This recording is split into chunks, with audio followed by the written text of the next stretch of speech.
નમસ્તે મિત્રો, એક સ્ત્રી 3 વખત આ ધરતી ઉપર જન્મ લે છે.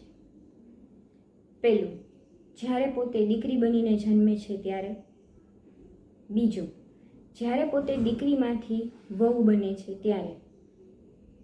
અને ત્રીજો, જ્યારે દીકરી અને વહુ મટીને પોતે હવે મા બને છે ત્યારે. ત્રીજો, આ 3 જન્મ એક સ્ત્રીના થાય છે.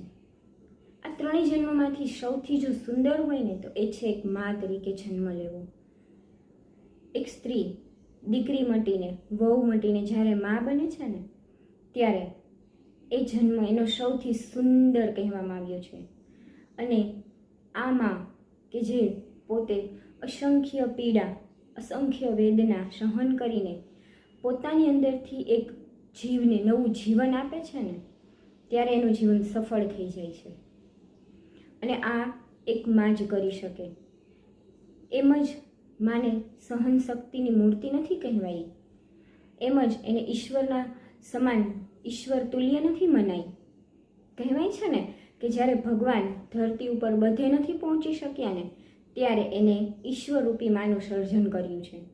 માટે મિત્રો, આ મા કે જેને અસંખ્ય વેદના સહન કરીને તમને જન્મ આપ્યો છે, તો આ માને આજના વિશ્વ માતૃ દિવસના શુભ દિને નમન કરીએ, વંદન કરીએ, પૂજા કરીએ.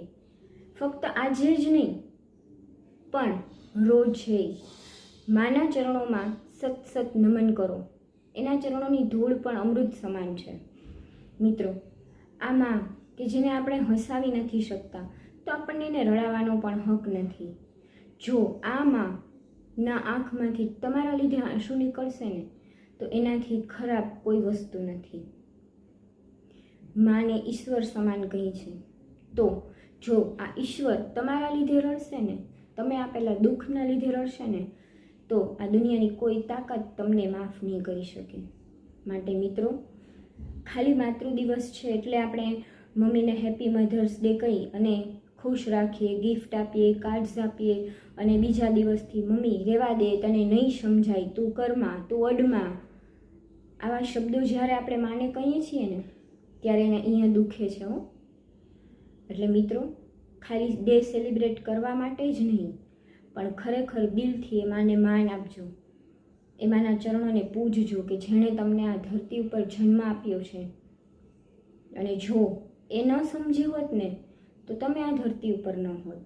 એટલે એને સમજાવવાની કોશિશ ન કરતા, તમે સમજજો એના મહત્ત્વને.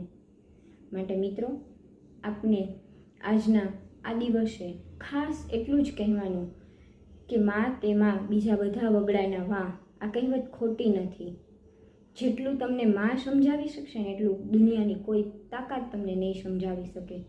માટે આજના આ મધર્સ ડે, આ માતૃ દિવસની આજ સર્વ સૃષ્ટિમાં રહેલી સર્વ માતાઓને ખૂબ ખૂબ વંદન.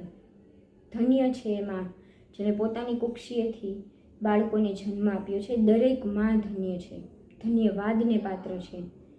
અને આ મા ઈશ્વર સમાન છે. એનું માન ક્યારેય ગુમાવતા નહીં, એનું અપમાન ક્યારેય ન કરતા.